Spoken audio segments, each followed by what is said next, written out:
Tra musica e tradizioni, il Parco Ialari di Barcellona ha ospitato la seconda edizione del convegno regionale Ricerche storiche ed archeologiche nel Valdemone. L'incontro culturale ha visto la collaborazione ed il supporto di importanti enti di ricerca ed associazioni culturali, tra cui l'Università degli Studi di Messina e Catania, la Biblioteca Francescana di Palermo, l'Associazione Sicilia Antica, l'Officina di Studi Medievali di Palermo e varie società di storia patria siciliane.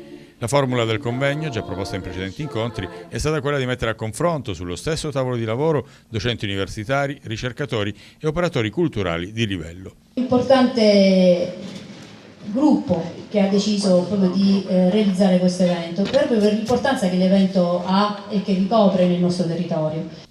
Di grande qualità anche lo spazio musicale che ha impreziosito la 2 giorni di convegno.